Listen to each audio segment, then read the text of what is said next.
I want to talk to all of you about Jordan De Goey. Now, a very bizarre situation. He's out of contract. His dad's managing him. That really never seems to go well when your old man's involved as a manager historically in footy.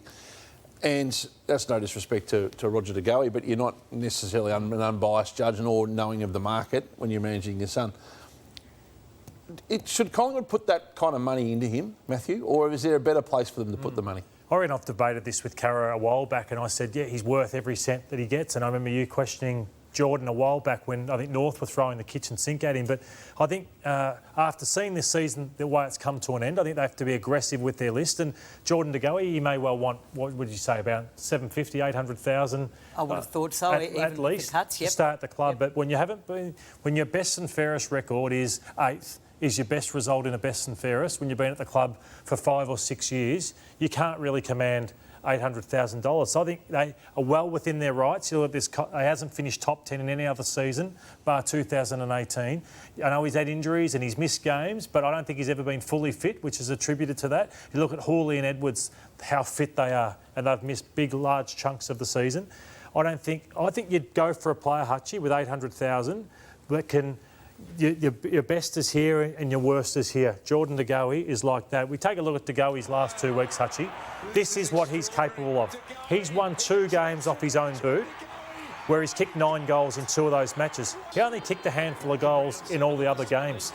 So I think for 800 grand, Hutchie, you'd be looking at... You look at Lachie Neale, Bontempelli, and you want to throw up another name, which is Jeremy Cameron.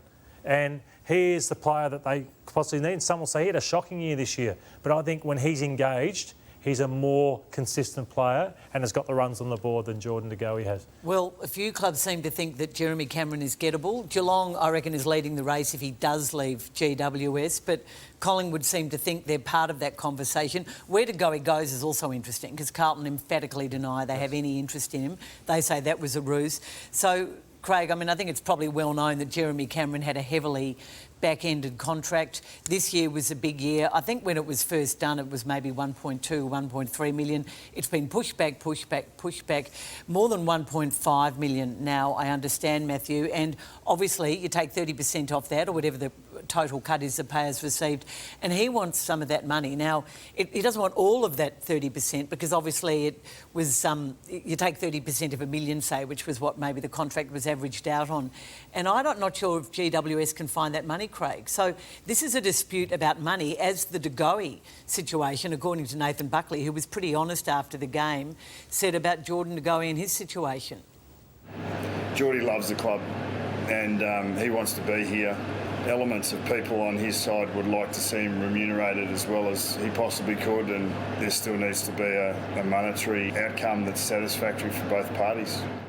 Fascinating the Bucks put money on the agenda on the weekend as part of that discussion. He was very honest, wasn't he? Yeah. And the Giants, if that's true what you're saying, that they've got to try and renegotiate Jeremy with a financial dispute in essence going on at the same time, it puts them at a disadvantage in the market. And it gets me thinking that...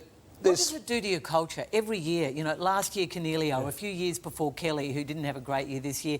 This year Cameron, it seems like every year there's a player who holds out to the bitter end, and even if they do re-sign, it can't be good for you. They've spent the future money, so even if they wanted to resolve it, I don't think they can. The other thing is that key forwards are never on the market, so we've got 3, haven't we? Now, Cameron, if he's available... Danaher, who's nominated, but, you know, you could make a case that you could unpick that if you're aggressive.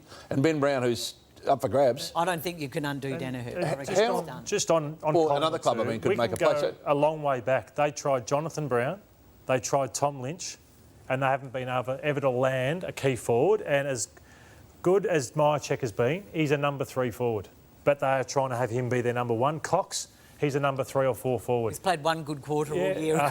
So just on Cornsey, Jeremy, I wouldn't say he's a big beast of a forward, but he's capable of kicking 50 or 60 goals in a season, which the others aren't capable of. Yeah, if the question is, would you rather Jordan De Goey or Jeremy Cameron, I think we'd all be in agreement that it's Jeremy Cameron. That would rip the heart out of the Giants, though. I can't imagine them coming back and remaining as competitive as what they have been for the last 5 years without Jeremy Cameron on the back of the other exits. So they've got to find that money somehow, because if I'm Jeremy Cameron and I've seen Cornelio be paid, you know, I'd want every bit the sort of money that Stephen Cornelio has got.